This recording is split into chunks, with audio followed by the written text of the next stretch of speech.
All right, so time to stop down and get some information on some things that are happening because, unfortunately, don't call it a comeback. But it's been here. It's been here for years, but now it's all up in there. I know we laughing and joking, but yeah, this is pretty serious stuff. Wild. Yeah, man, I know. It's like measles is coming back, man. Come on. Wait. So this is something that we did get rid of, and it came back, or? Well, I don't know. You know, I don't know the history of it. I know it wasn't as prominent as it is now. Can I ask a real personal question? This is for myself. Okay, go for it. When you went to college, didn't we have to get like a vaccination shot for this type MMR. thing? Yes. Yeah, MMR. Yeah, I think it was. Depending on your age, because it was declared eradicated back at the turn of the century in 2000. Sure. That's how much of a control we had over it. Right. Yeah. Exactly. But Yeah. these things can.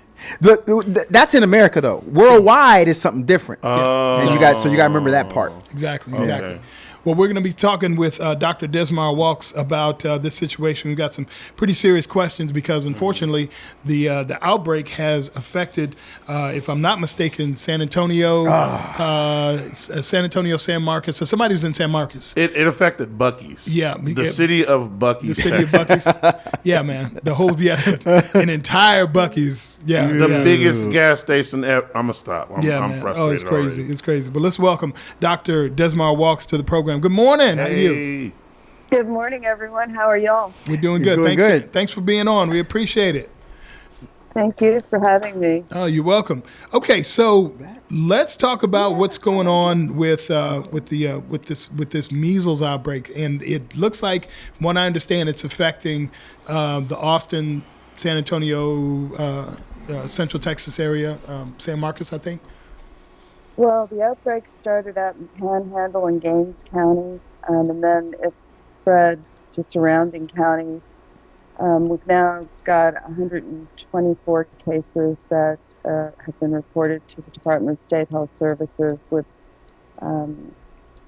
people that have been hospitalized, 16 people who have been hospitalized, and the report that you're referring to is that someone who was not aware that they were infected during the time when they were infectious and could spread disease traveled to San Antonio and through San Antonio and through San Marcos.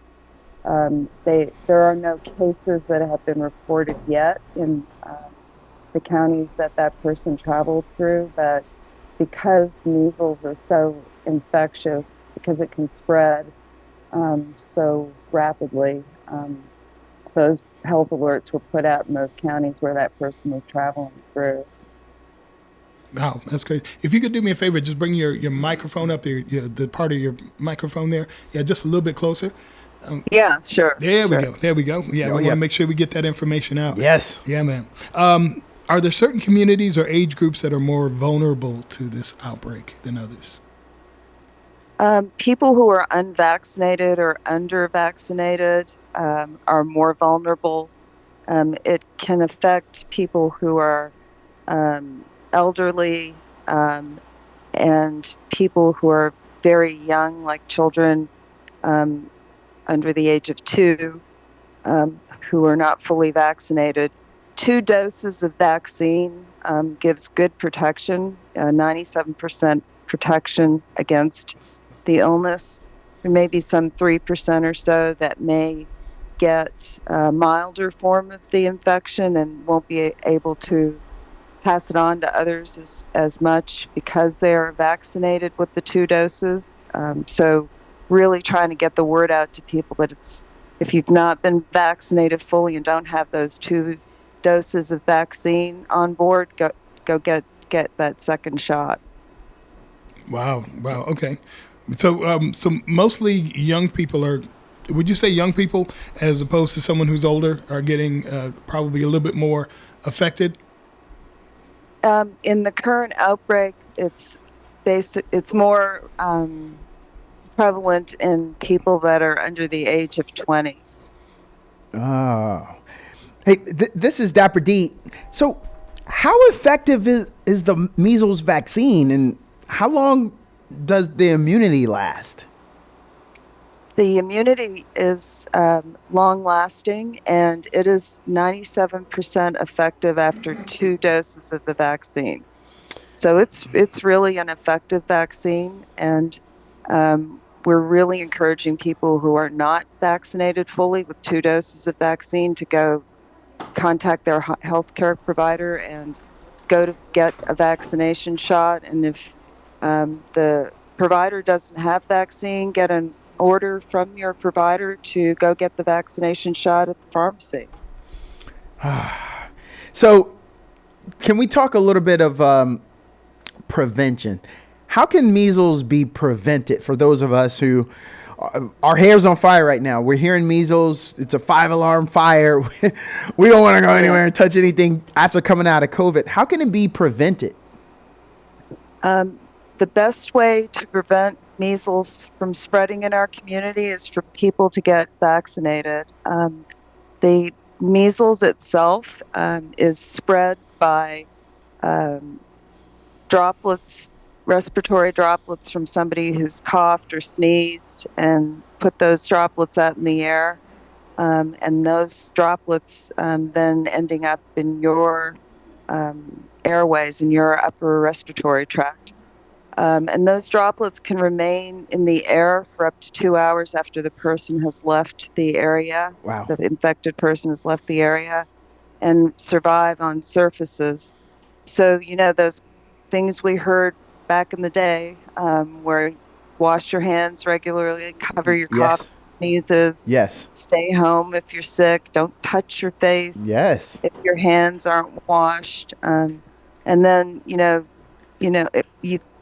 we can still wear a mask if you are someone who is prone to getting sick, if you're immunocompromised, and you're out and about. Right now, it might not be a bad idea to wear a mask because there's a lot of respiratory illness going around, still a lot of flu going around. Yeah. Still good time to go get that flu shot too. So it's taking those general precautions and getting the vaccine.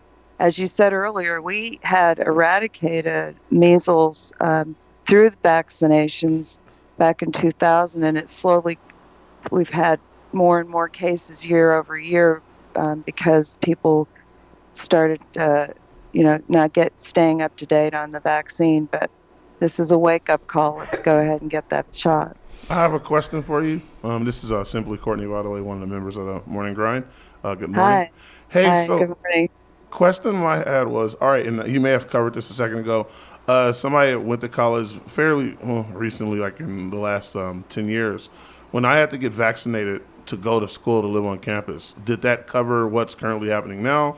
Or is there something that I need to get updated on when it comes to like vaccinations? So the best thing to do is to have your provider look at your record and make sure that you've gotten both of your shots. And if they find that you haven't been fully vaccinated, then they can, as I said, give you that shot or give you an order to go to the pharmacy to get the shot. Okay. Wow. When we think of, for those who don't know, do a quick reset. We're talking to Dr. Walks, and we're talking about the measles outbreak. I know it's in the news. There are a lot of people that are very hesitant nowadays because of that. And so Dr. Walks is taking the time with us now. Can you share resources for our community related to this? Or if they have more questions, where can they go? Because we're not trying to let you off of this air right now. I know everyone wants to talk to you, but eventually we have to let you go. How can our community find out more? What resources for them and their questions?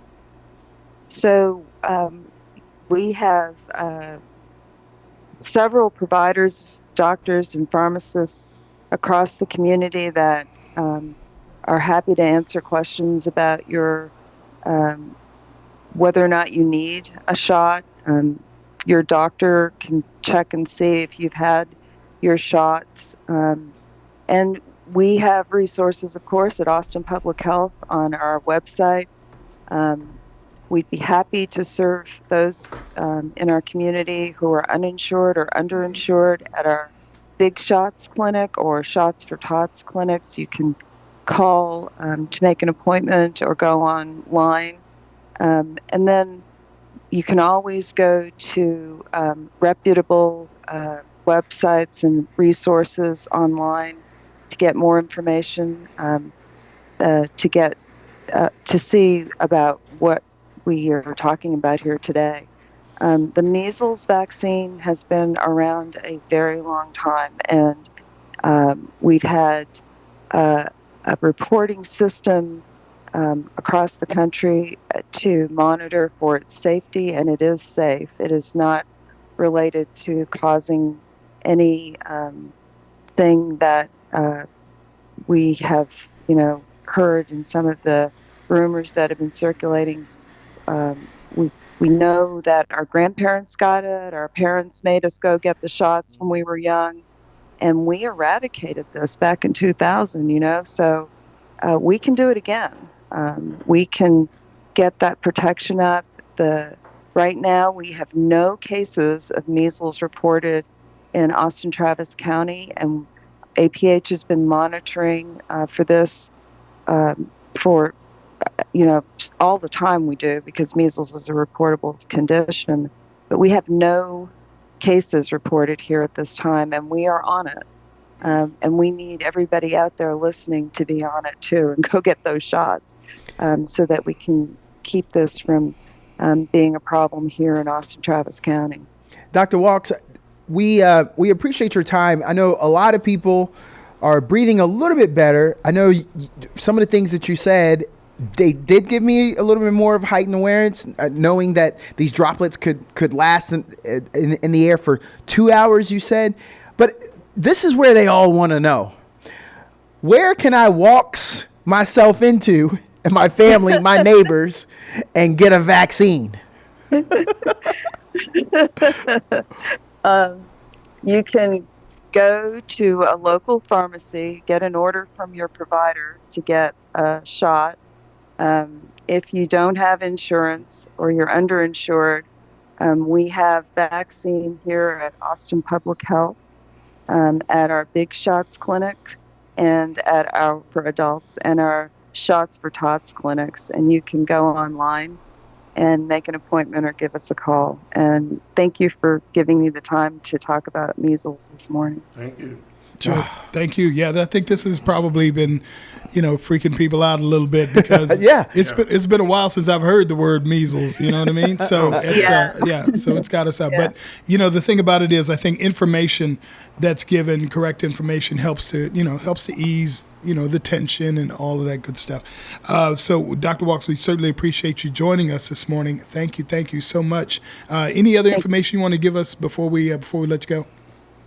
Make sure you get that vaccine shot. Thank you, guys. Amen. Thank you. We'll stick around for a little bit, okay? Peace. All right. We're going to take a little break and come back. It's the Morning Grind on 88.7 K.